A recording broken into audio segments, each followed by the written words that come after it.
Bukhari mengatakan babun al-ilmu qabla al-qawli wal amal. Bab ilmu sebelum berkata dan berbuat.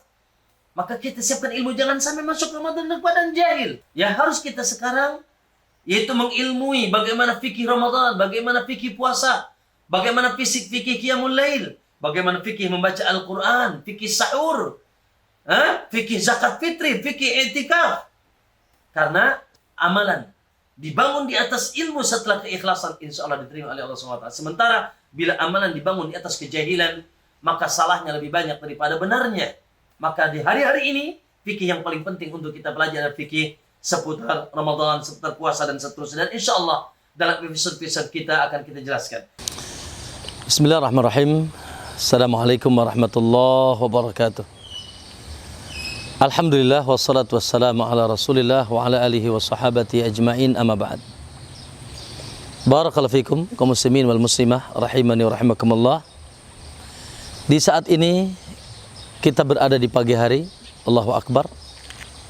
Matahari begitu indah dan cerahnya terbit dari arah timur. Kemudian kita dengar Masya Allah siulan burung-burung yang berkicau. Allahu Akbar, Alhamdulillah. Ada sebuah hadis dari Nabi SAW tentang orang-orang yang senantiasa tersenyum dan bahagia di setiap masuk waktu paginya. Nabi SAW mengatakan dalam hadis yang sahih dikeluarkan oleh Ashabus Sunan, Ibnu Hibban dan yang lainnya. Kata Nabi SAW, "Man asbaha minkum." Siapa di antara kalian masuk ke waktu pagi seperti ini sekarang, waktu pagi yang segar, indah, bersinar cahaya matahari, sehat, ya. Man asbaha minkum, siapa yang masuk pagi di antara kalian,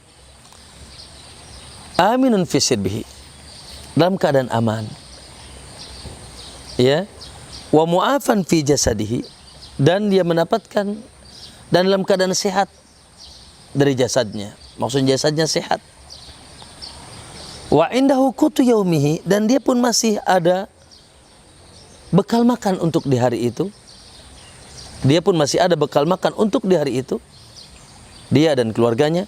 Fa ka'annama lahu hizat lahu dunya bi asriha, maka sungguh seakan-akan dia telah memiliki dunia dan seisinya. Allahu Akbar. Ma'asyiral muslimin rahimakumullah. Kita ambil faidah banyak dari hadis ini. Pertama, subhanallah, di antara nikmat Allah dalam kehidupan dunia ini adalah nikmat yang pertama aman. Alhamdulillah, damai.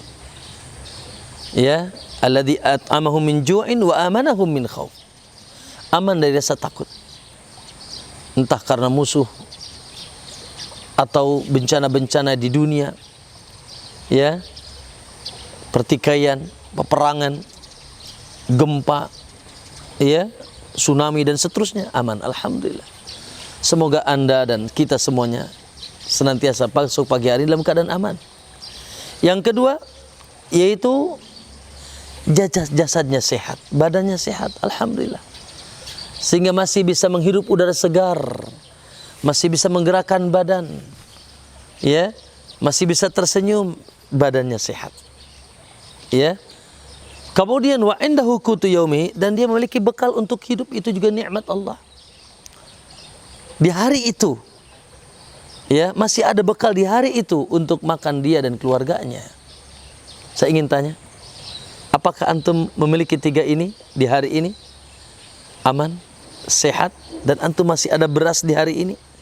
Terlepas nanti ikannya apa, ada beras yang kita makan untuk di hari ini. Tidak usahlah berpikir esok hari.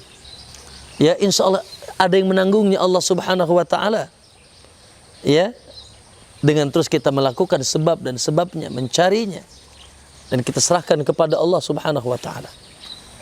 Maka ma'asal muslimin, tersenyumlah, bersyukurlah, katakanlah alhamdulillah. Berarti kita masih di atas nikmat-nikmat yang zahir, di antara nikmat-nikmat besar Allah Subhanahu wa Ta'ala yang perlu kita syukuri. Yang kedua, bahwasanya nikmat-nikmat ini Allah berikan kepada kita ya sebagai wasilah untuk semakin kita dekat dengan Allah. Ya, Allah berikan kita aman. Falyabudu rabb hadzal bait.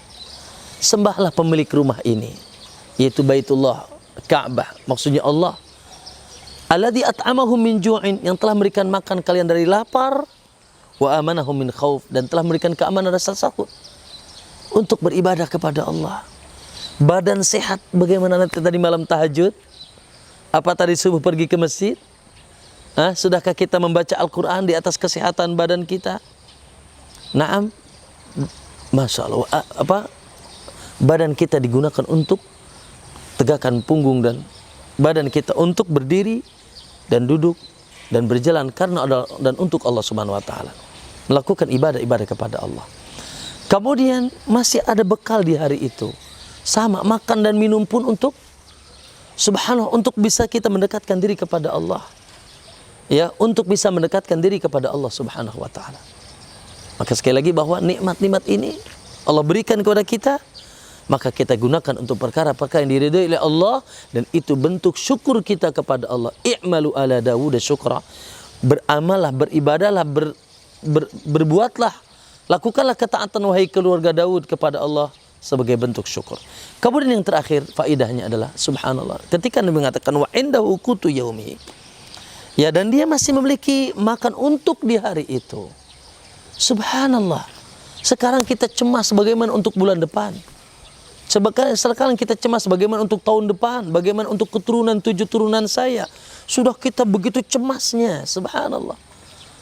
Akhi, bukankah ada yang maha kaya? Bukankah ada Allah?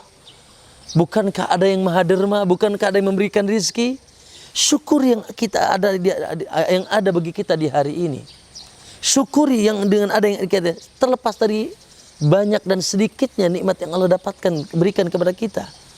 Sehingga oleh karena dalam urusan nikmat jangan pernah kita melihat ke atas. Dalam urusan dunia jangan pernah kita melihat ke atas. Lihatlah yang ke bawah. Unduru ila man huwa asfala minkum. Lihat yang kepada yang lebih rendah daripada kalian. Jangan lihat kepada yang lebih atas daripada kalian. Nanti kalian akan bisa bersyukur kepada Allah Subhanahu wa taala dan tidak mengkufuri nikmat Allah. Alhamdulillah. Ya, dan urusan esok hari, minggu depan, urusan nanti bulan depan, tidak usah dipusingkan. Ya, namun tetap kita mencari sebabnya, kita berdoa kepada Allah, rezeki yang luas ya Allah. Kemudian kita pun mencari sebabnya. Tapi hasilnya kan kita serahkan kepada Allah. Ya, hasilnya kita serahkan kepada Allah. Fluktuatif sedikit atau tidaknya, ada atau tidaknya, banyak atau sedikitnya, itu adalah yang mengaturnya yang tidak pernah salah. Yang mengaturnya yang maha, yaitu adil, yang mengaturnya yang maha rahim kepada kita. Maka jangan pernah cemas dalam urusan dunia. Ya, makanya saya sering bilang urusan dunia itu bisa Anda mengatakan gimana nanti. Justru yang nanti gimana adalah urusan akhirat kita. Tentu saja dengan terus kita melaksanakan sebab-sebabnya. Barakallahu fikum. Masya Allah, ini adalah hadis yang terluar dari lisan Nabi SAW yang begitu menyejukkan hati kita, dan semakin kita bersyukur kepada Allah Subhanahu wa taala di setiap keadaan urusan dunia kita. Aku qouli hada wa sallallahu alaihi wasallam. Assalamualaikum warahmatullahi wabarakatuh.